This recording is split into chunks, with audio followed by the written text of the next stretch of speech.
কীর্তির ধ্বনি। Har Har bomb bomb Kailashpati.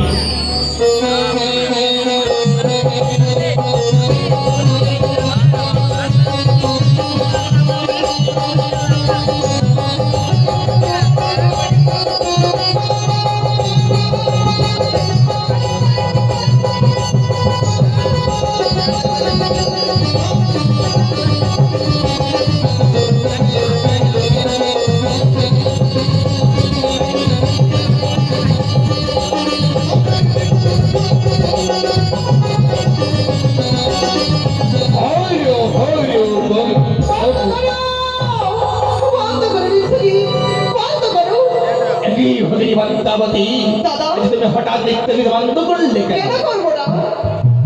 আজকে দিনে তুমি হয়তো বিস্মরণ হয়ে যাচ্ছ।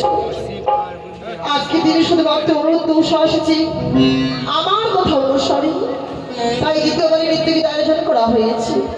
তাই তাদের যে আমার কথা মতো নৃত্যগীত করতে হবে দেবসভা মাঝারে, এই কি তুমি ভুলে যাচ্ছ দাদা? ভগিনী পদ্মা, হ্যাঁ তোমার কথা মতো নৃত্যগীত করবে অনুরোধ দোষা। হ্যাঁ বেশ তো, বলো তুমি কেমন ভাবে নৃত্যকে দেখতে চাও ভগিনী পদ্মা? শোনো অনুরোধ দোষা, আমি শুনিয়া আছি তোমরা নাকি প্রধান অবসরাবসরী দেবসভা মাঝারি। সত্যি শুনেছো জননী? তাই যদি হয়ে থাকি আমিও যে দেখতে চাই তোমরা কেমন প্রধান অবসরাবসরী রয়েছো এই দেবসভা মাঝারি। কিভাবে তুমি নৃত্যকে দর্শন করতে চাও মা? শোনো পুত্র, প্রত্যহ নৃত্যগীত করে তোমরা খোলামেলা জায়গায়। আজ নৃত্যগীত হবে এক গণ্ডির মাধ্যমে। শুধু তাই নয়, তোমার যে আরেকটি পরীক্ষা দিতে হবে। তবে মা, তোমার পদতলে লিখে দেবো কাঁচা সরা, হস্তে দেবো তৈল বলি, মস্তকের উপরে দেবো জলের ঝাড়ি। বসন্তের ময়ূর ময়ূরীর নেই ভাষন্তের নৃত্যগীত করতে হবে। কিন্তু সাবধান, সেই কাঁচা সরা যদি ভেঙে যায়, তৈল প্রতিবিধি নিভে যায়, তবে বেমুখ হইয়া ফিরে যাবো আমি শিখুয়া ধামে। বেশ, তবে তাই নয়, যাওয়ার পূর্বে প্রত্যেক দেবদেবীর নাম তোমাদের নামে, প্রত্যেক দেবদেবীর সম্মুখে তোমাদের গুণনিন্দা করে যাবো। মা কথা যেন মনে থাকে। আমরা ভালো করে নৃত্যগীত করবো, আর বিলম্ব নয়। যেমন ভাবে আমাদের নৃত্যগীত করতে বলে যাবে সেইভাবেই নৃত্যগীত করবো। তাই আমি পেয়ে তৎপূর্বে 33 কোটি দেবতাকে প্রণাম জানাবো। বেশ বেশ, প্রণাম জানাই 33 কোটি দেবতাগণ, প্রণাম জানাই দেবরাজ ইন্দ্র। কোথায় ব্রহ্মদেব? এসো, এসে বিরাজমান করো এই অগ্নিমান্ড। তবে না আমি শুরু করছি নৃত্যের ধ্বনি। কেমন?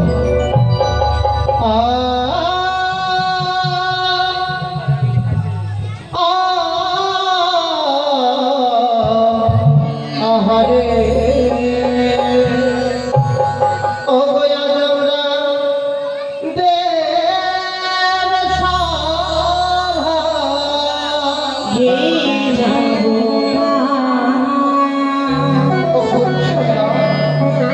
ও ভোলে যদি ভয় দেবরা চরণী সাধু সাধু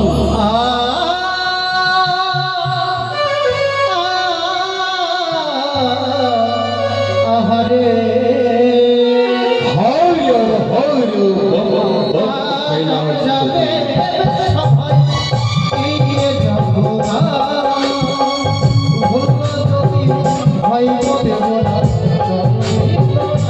অপূর্ব অপূর্ব নৃত্য হচ্ছে ইন্দ্র সভায়।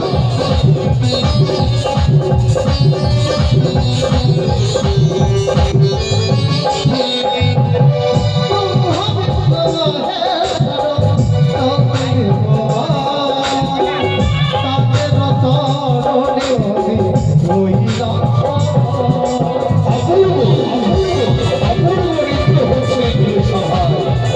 Har Har bomb bomb Kailashpati.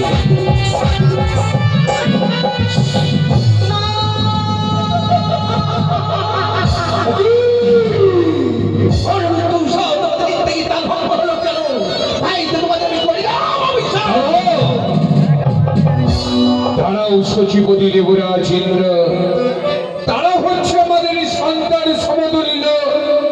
তারা প্রথমবার নৃত্যের তাল করেছে ভঙ্গ।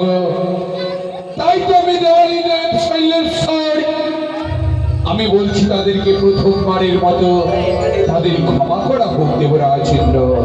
পশুপতি, হ্যাঁ দেবরাজ, আপনি যখন বলছেন পশুপতি, তাই আপনার কথা মতো প্রথমবারে অনিরুদ্ধ উষাকে আমি ক্ষমা করে দেই। প্রথমবারের মতো আমাদের ক্ষমা করে দিয়েছে, এবার আমরা সুন্দর করে নৃত্য পরিবেশন করছি। বেশ, তাই দিতে হয় অনিরুদ্ধ উষা, নৃত্য শুরু করো তোমাদের।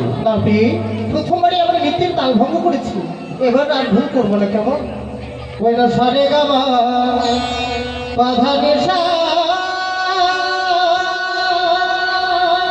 ওই না সারে হাতা মাগারে মাগারে সারে গামা বাধা নেশা সারে হাতা। অপূর্ব অপূর্ব নৃত্যগীত।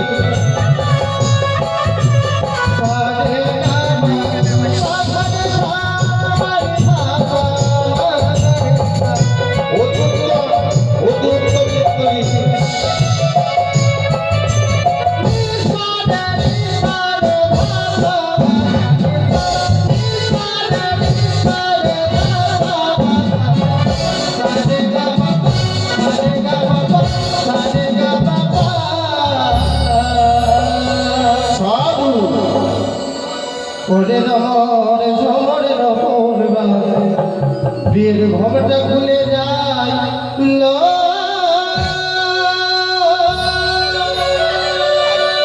ও ভাই মদিনা প্রিয়া, ও প্রিয়া প্রিয়া রমর ঝমর রমরে বাজে, ভবটা খুলে যায় লো,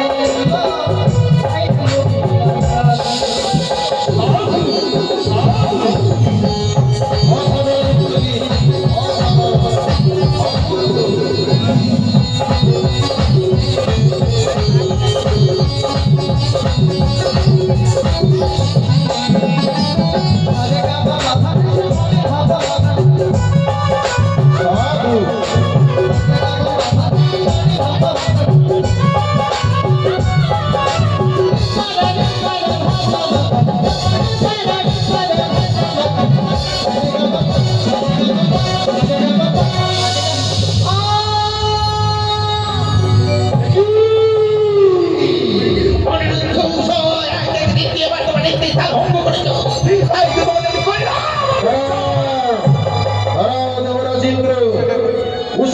দ্বিতীয়বার নৃত্যগীতে তাল ভঙ্গ করেছে। আমি শুনেছি মহাদেব অনন্ত গুণ, তার মধ্যে একটি গুণ হচ্ছে ক্ষমা, তাই তাদেরকে ক্ষমা করা হোক। আর আমি হচ্ছি রবিনন্দন ধর্মরাজ্য, তাই তো ধর্মকে লক্ষ্য করে উষা অনুরোধকে আরেকটিবার সুযোগ দেওয়া হোক। রবিনন্দন ধর্মরাজ্য, তুমি কি জানো তারা কেন নৃত্যের তাল ভঙ্গ করছে বারবার? তাই তো আমি কিভাবে জানবো, তাদের মুখ থেকেই শোনা হোক। কোথা থেকে সর্পের গর্জন আমাদের কর্ণে আসে বলে আমরা নৃত্যের ব্যাঘাত ঘটিয়েছি দেবরাজ। সর্প সর্প সর্প, কোথায় সর্প? দেবগণ, তোমরা কোথাও সর্প দেখতে পাচ্ছ? সর্ব কেউ দেখতে পাচ্ছেন না, সংজ্ঞাপুত্র রবীন্দ্রনাথ ধর্মরাজ্য। সর্ব তো আছে, সর্ব তো সবার মধ্যে আছে। আমার মামা ঠাকুর দেবাদিদেব মহাদেব যে উদয়গিরিকে মস্তকে ধরে রেখেছে, তাছাড়া তার কন্যা পদ্মাবতী ভুজঙ্গ জননী সর্বাঙ্গে সর্বের অলঙ্কার। তাই দ্বিতীয়বার এই সবার মধ্যে তাদের ডাক হয়েছে বলে পদ্মাকে ইঙ্গিত করে এই নরকে উষা হরত্ব তাকে অপমান না, আমি বাক্য প্রমাণ করতে চাইনি। সত্যই বলেছ দেবঋষি, নইলে কেন বারবার তোমাদের নৃত্যের তাল ভঙ্গ? দেবরাজ, ছি, ছি, ছি, ছি, ছি, ছি। ছি, দাদা, ছি।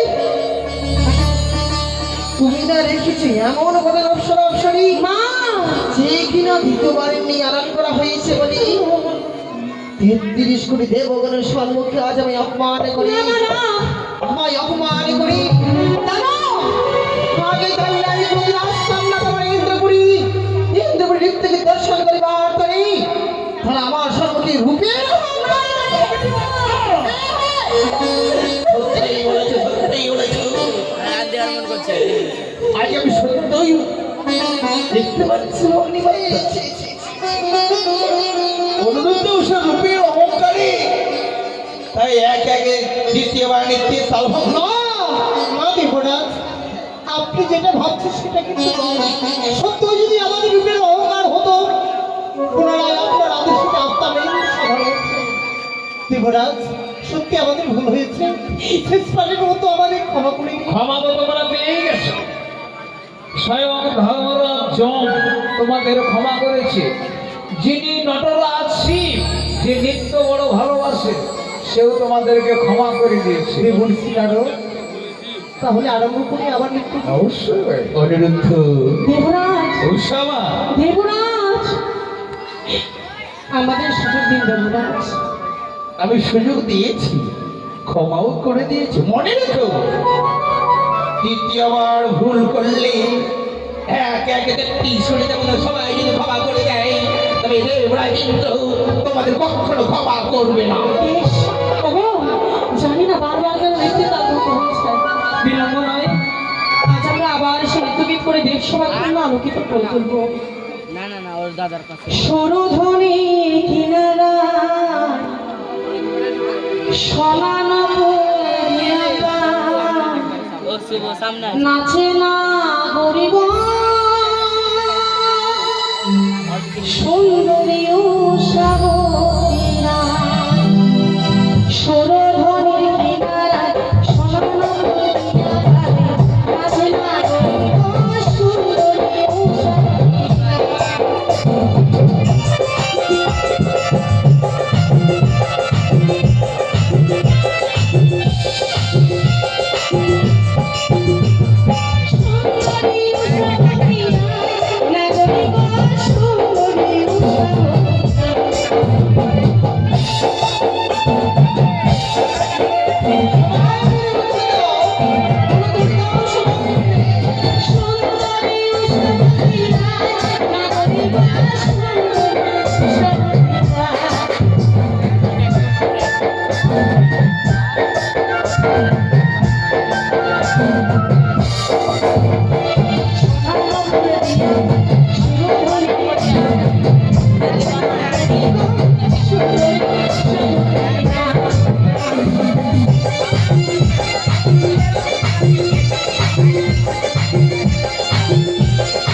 অসহ্য যন্ত্রণায় অপমান অপমান অপমান।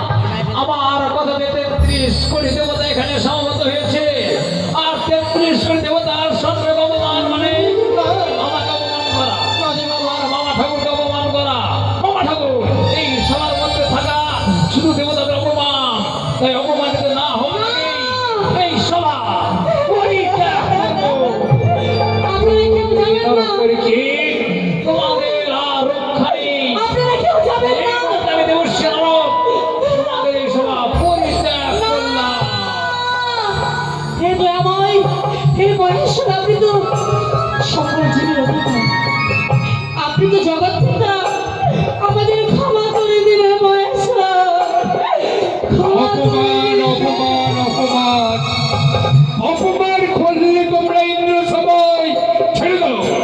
আমি নিত্য বড় ভালোবাসি, আমি নিত্য ভালোবাসি বলে তোমাদের নিত্য দর্শন করার জন্য ছুটে এসেছিলাম। অপমান অপমান করলে তোমরা ইন্দ্র সবাই, তাই তো অপমান করার পরিপ্রেক্ষিতে এই দেবসভা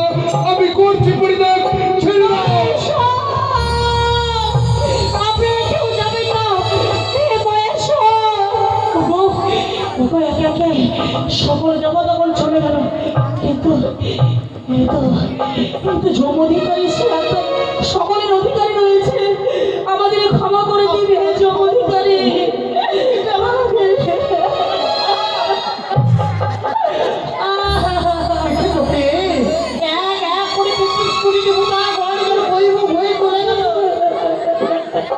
আমরা বড় অপরাধ করে ফেলেছি রে। এই অপরাধের কখনো ক্ষমা হয় না, কিন্তু কিন্তু যে দেবরাজ আমাদের পিতা সমতুল্য, সেই দেবরাজ নিশ্চয়ই আমাদের ক্ষমা করে দেবে।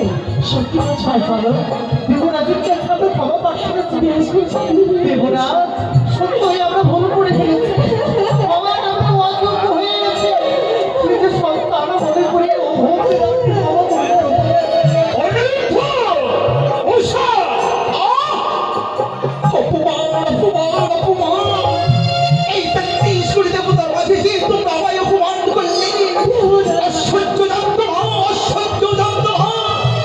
তাই তো তোমাদের আমি কইলাম অভিশাপ, দ্বাদশ বছরের জন্য চলে যাও ওই মণ্ডলকে।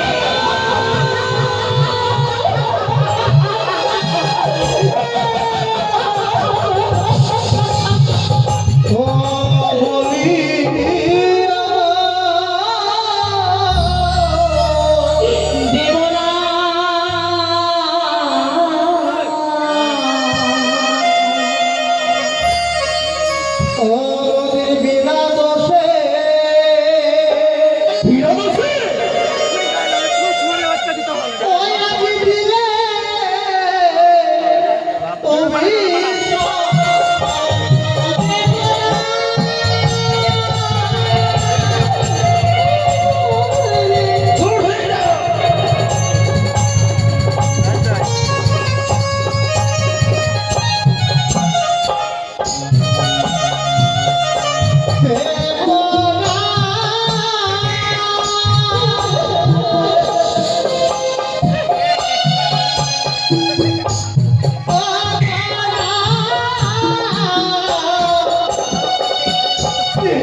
ওই আমার রাত পড়ি পায়ে পড়ি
বিপুলা এই অভিশাপ আপনি ফিরিয়ে দিন, কেননা মানব হওয়া কত যে জ্বালা, কত যে বেদনা আমরা মরণে মরণে অনুভব করেছি। অনুরুদ্ধ, দেবরাজ, উষামা, তোমাদের হয়তো জানা নেই, আকাশের নক্ষত্র তারা খসে খসে পড়ে, দেবরাজের ইন্দ্রের ভাগ্য কখন হয়ে পড়ে। দেবরাজ, আপনি তো আমাদের পিতা, পিতা হয়ে পারেন না। এই অভিশাপ আমাদের কাছ থেকে তোমরা তো আমার সন্তান, সন্তান হয়ে কেন আজ কেন 33 কোটি দেবতার মাঝে পিতাকে অপমান করে? আমরা জানি না। হয়তো তোমাদের আমি পাপিষ্ঠ মুখ আর দেখতে চাই না, তোমাদের পাপিষ্ঠ মুখ দর্শন করাও কি পাও? তাই চলে যাও ওই মন্ত্রকে। আমরা নাকি পাপ করে ফেলেছি, আমাদের পাপিষ্ঠ মুখ ত্রিপুরার কিন্তু আর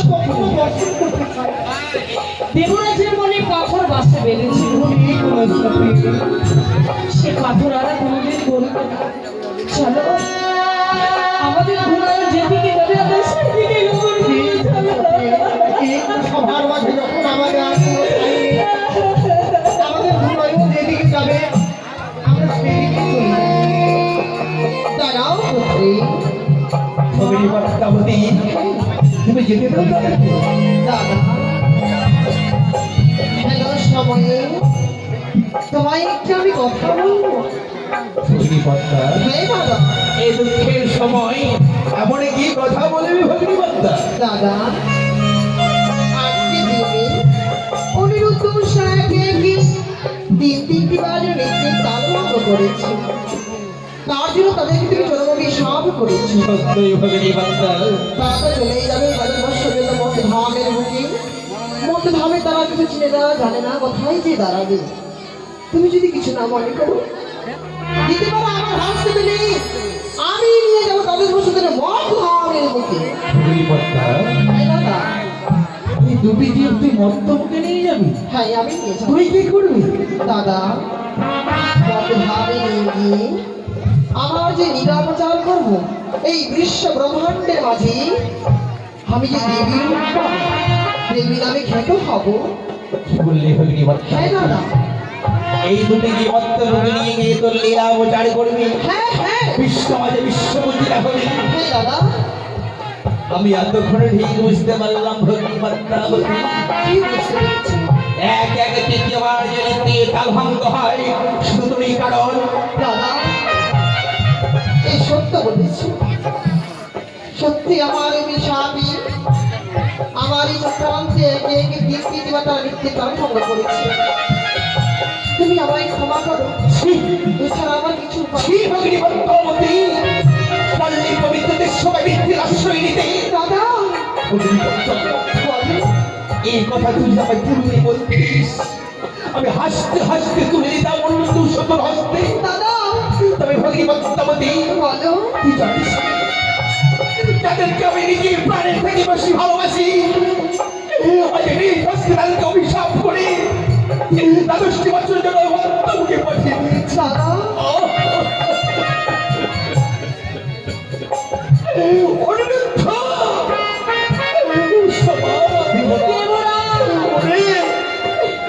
আজ মনে রয়েছে আমি অনেক বড় ভুল করে ফেলেছি। আমি কি বড় অভিশাপ করলাম? অভিশাপ করলাম দেবনাথ, এই যে আমাদের ভাগ্যে ছিল একটা কথা, দিনে খেলা ঘরে যা ঘরে দিলাম আগে থেকে তালিকা ধ্যান যে কোনোদিকে ললাটে তাই বলছি তুই এমনি সবার মধ্যে তাকে আপনার কোনো অপরাধ নেই।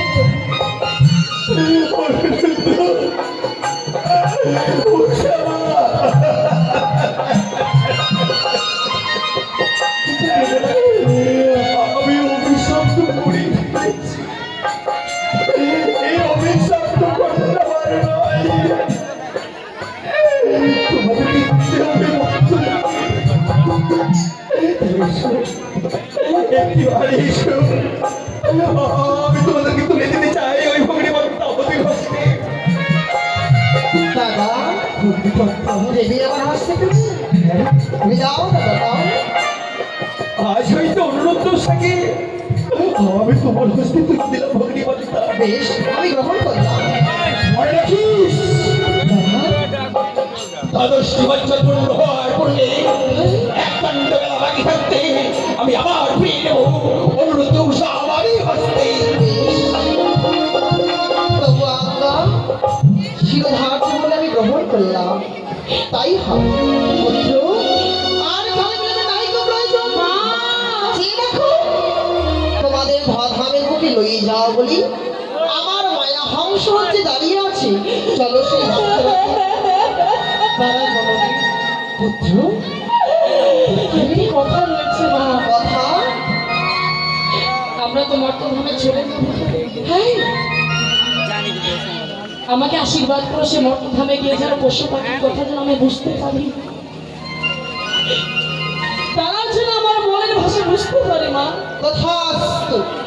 এই জন্মে আমার স্বামীকে স্বামী দেবতা হতে পেরেছি। হ্যাঁ পর জন্মে গিয়ে আবার যেন আমার স্বামী দেবতা হয়ে যেতে পারে।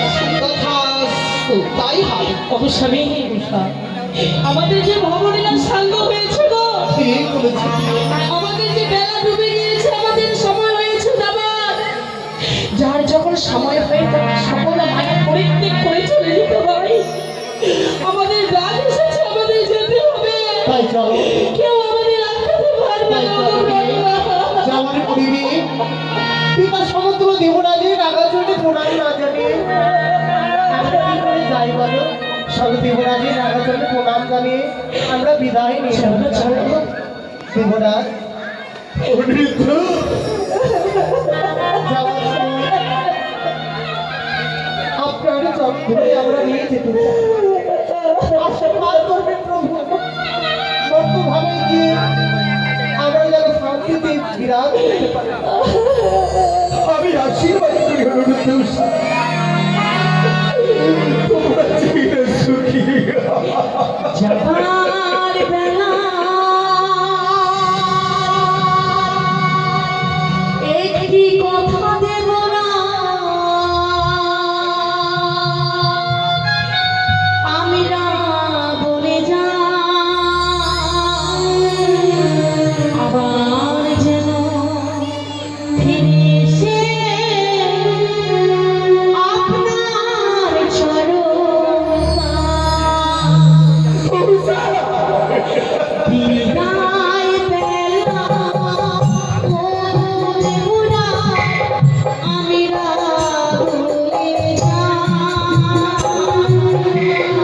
আবার যেন ফিরে এসে আপনার চরণ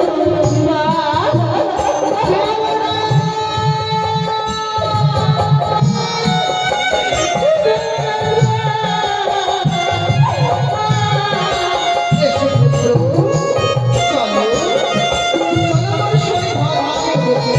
এসো, এসো পুত্র।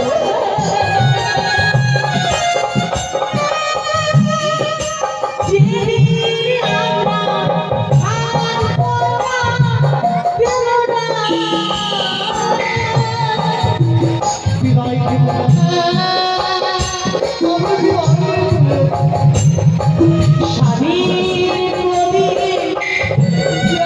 বিদায় কৃষ্ণ নামে আছে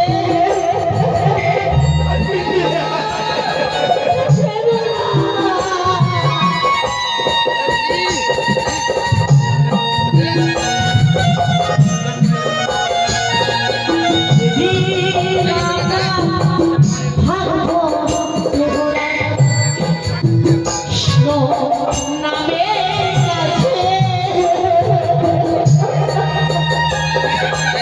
বিদায় দেবরাজ বিদায় বেলা ও দেবরা, আমরা বলে যাই, আবার যেন ফিরে এসে আপনার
চলে গেল আজ অনুরোধ ওই কাঁদতে কাঁদতে যেন মন্দির মুখে চলে গেল অসমে কি যেন পড়ে গেল